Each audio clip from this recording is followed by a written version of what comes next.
The rain in Seattle didn't wash things clean. It just made the grime slicker. I locked the heavy steel door of the Blue Note, the jazz club where I'd spent the last 5 years pouring my soul into a Steinway piano for minimum wage and tips. It was 3 a.m. My fingers ached, my feet throbbed, and the crushing weight of my student loans felt heavier than the rain soaking into my coat. I turned into the alleyway, a shortcut to the bus stop. It was a mistake I usually didn't make, but I was tired, bone tired. I didn't see the man until I almost tripped over him. He was slumped against the brick wall, hidden by the shadows of a dumpster. My first instinct, honed by growing up in a rough neighborhood in Chicago, was to run. Mind your business, Nia. My mother's voice echoed in my head. Walk away. But then he coughed, a wet, ragged sound, and a hand covered in blood slid across the wet pavement. I froze. The street lamp flickered above, illuminating a face that stopped my breath. He was beautiful in a terrifying way-high cheekbones, jet black hair plastered to his forehead by the rain, and eyes that were currently squeezed shut in pain. He was wearing a suit that cost more than my entire tuition, now ruined by a dark, spreading stain on his side. "Don't," he rasped. His eyes opened. They were dark, sharp, and focused on me despite his condition. "Don't scream." I wasn't going to scream, I said, my voice shaking only slightly. I was going to call 911. "No police," he hissed, trying to sit up and failing. He groaned, clutching his side. "No police. They will ... finish the job." I hesitated. I knew what this was. You don't live in the city without knowing about the syndicates. If I called the cops, he might die. If I walked away, he would definitely die. "Damn it," I whispered. I dropped to my knees in the mud.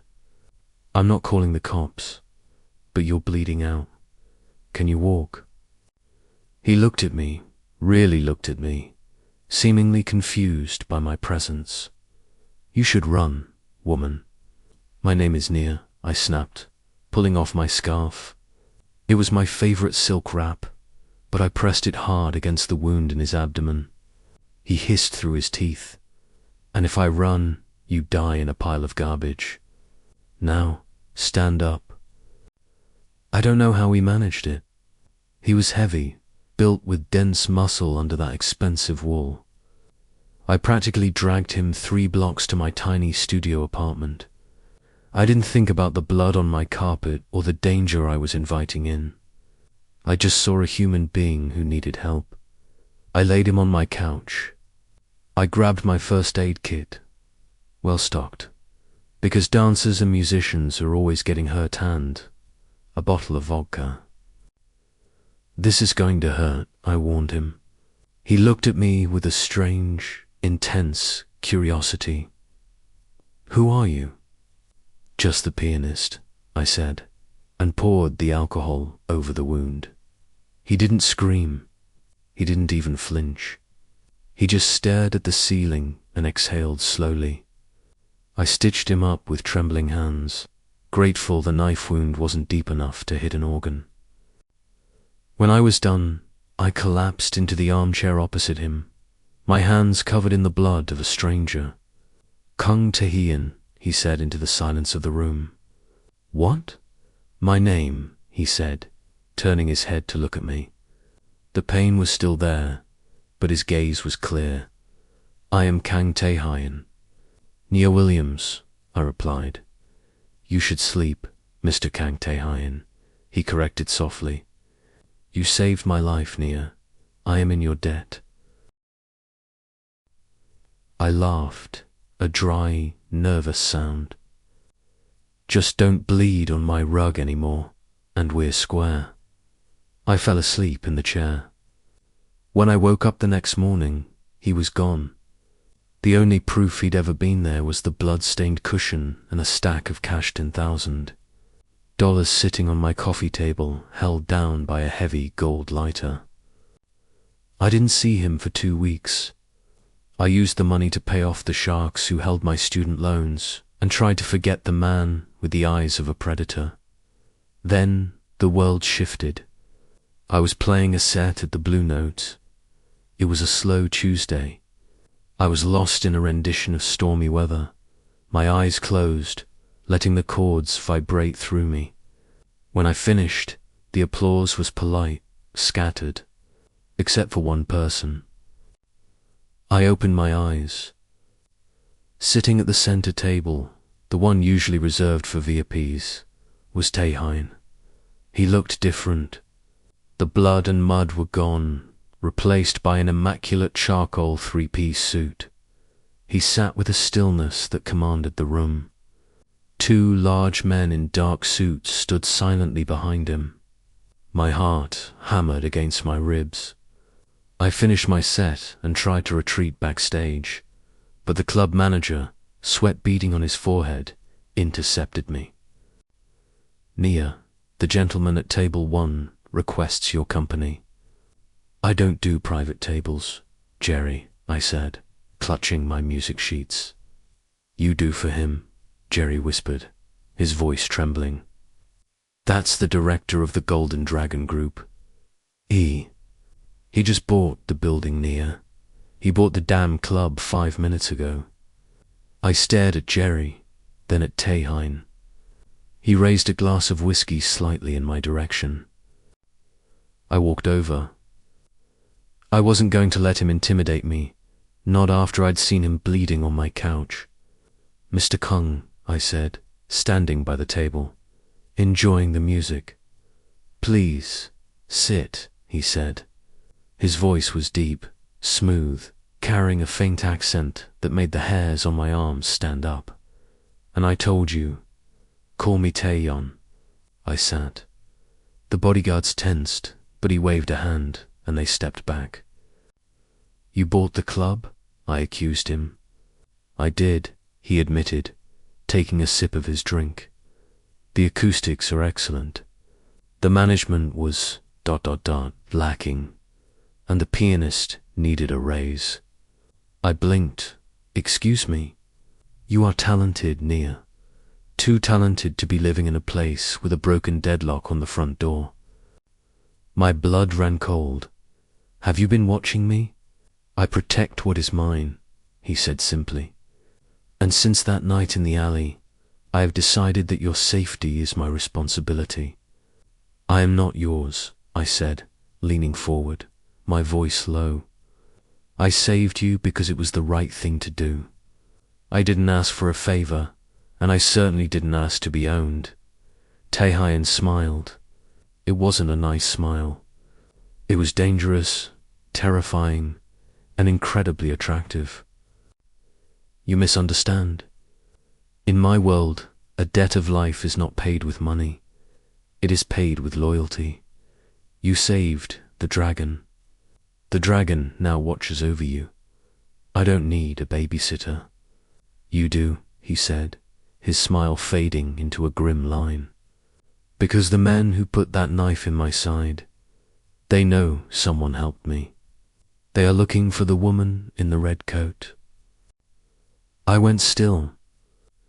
"Do not worry," he reached out, his hand covering mine on the table. His skin was warm, his grip firm. "As long as you are with me, no one will touch you." Life became surreal. I continued to play at the club, but everything changed. My salary tripled. A driver named Minho picked me up every evening in a black SUV. I tried to refuse, but Minho just stood by the open door with polite stubbornness until I got in. Tae-hyun was there every night. Sometimes he worked on a tablet while I played. Sometimes he just watched me, his dark eyes following the movement of my hands. Afterward, we would eat. He introduced me to his world through food. Late-night trips to Koreatown, to restaurants that had no signs out front, where the owners bowed so low their heads almost touched the floor. He taught me to eat samgyeopsal and jjajai watching with amusement as I handled the spice better than he expected. My grandmother was from Louisiana, I told him one night over soju. I grew up on cayenne and hot sauce. You can't scare me with chili paste. He laughed, a genuine sound that transformed his face. I am learning, Nia, that it is very hard to scare you. It is refreshing. Why do you do it? I asked, emboldened by the drink. The mafia thing. You don't seem like a thug. His face sobered. It is not just mafia. It is family. It is legacy. My father built the foundation. I build the skyscraper.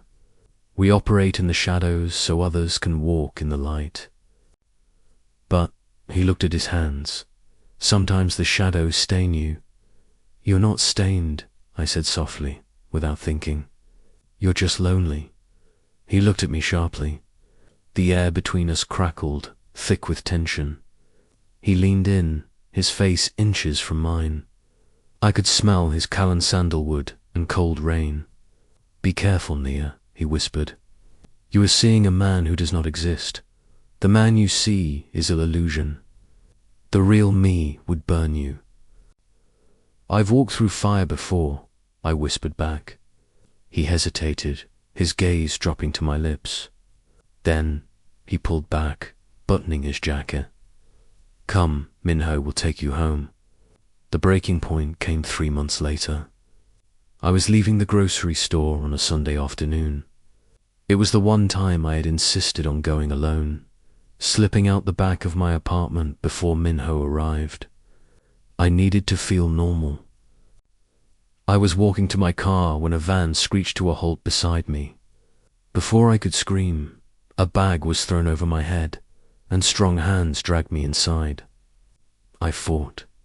I scratched and kicked, connecting with something solid, but a heavy blow to my temple sent me into darkness.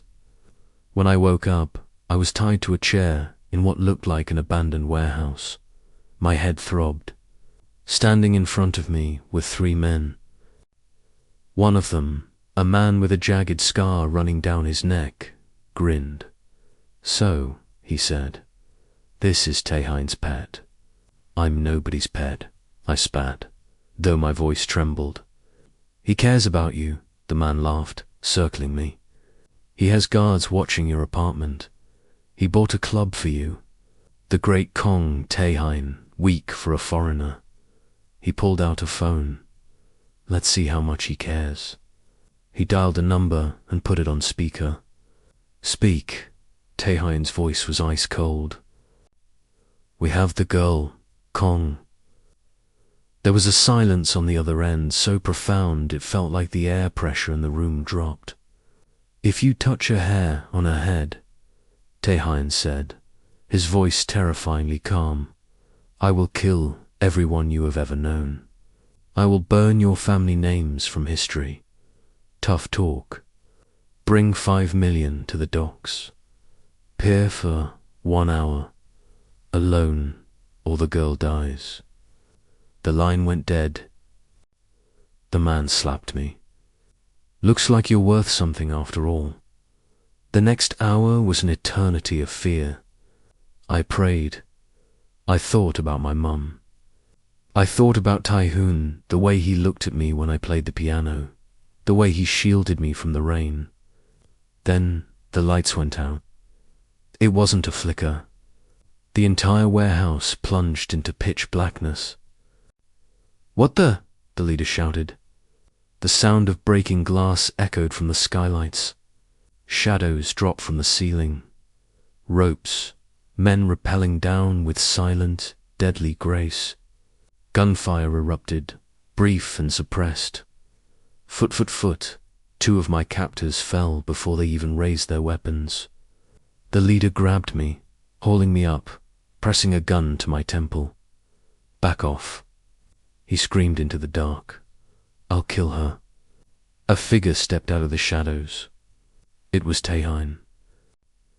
He wasn't wearing a suit today. He was wearing tactical gear, a pistol in his hand, his face a mask of pure, unadulterated rage. He looked like the dragon he claimed to be. "Let her go," Tae-hyun said. He wasn't shouting. He didn't have to. "Drop the gun, Kang." Tae-hyun didn't blink. "You made a mistake, Choi. You thought she was my weakness." He took a step forward. "She is not my weakness," Tae-hyun said, his eyes locking onto mine. "She is my heart." The distraction worked. I stomped hard on Choi's foot with my heel and threw my weight backward. The gun slipped. Bang! The shot went wild, hitting the ceiling. In that split second, Tae-hyun moved faster than humanly possible. He was there, one hand deflecting the gun, the other driving a knife into Choi's shoulder. Choi screamed and dropped. Tae-hyun kicked the gun away and pulled me into his arms. He crushed me against his chest. I could feel his heart hammering against his ribs, a frantic rhythm that betrayed his calm exterior. He buried his face in my hair. "Nia," he breathed. "Nia, are you hurt? Did they touch you?" "I'm okay," I sobbed, clutching his tactical vest. "I'm okay." He pulled back, cupping my face with hands that were shaking. He scanned me for injuries, his eyes wild. Then he kissed me. It wasn't gentle. It was desperate, possessed, acclaiming. It tasted of adrenaline and fear and relief. I kissed him back just as hard, my hands tangling in his hair.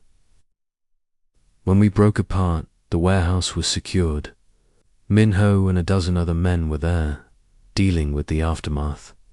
"Get her to the car," Tae-hyun ordered Minho, his voice returning to that steel command. "Take her to the safe house. I have business to finish here." The man slapped me. "Looks like you're worth something after all." The next hour was an eternity of fear. I prayed. I thought about my mum. I thought about Tae-hyun, the way he looked at me when I played the piano, the way he shielded me from the rain. Then the lights went out. It wasn't a flicker. The entire warehouse plunged into pitch blackness.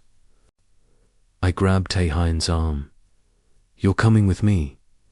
I have to ensure they never come back, Nia." "I don't care," I said, staring him down. "I'm not leaving without you." He looked at the carnage around us, then at me. The rage in his eyes slowly receded, replaced by exhaustion and something softer.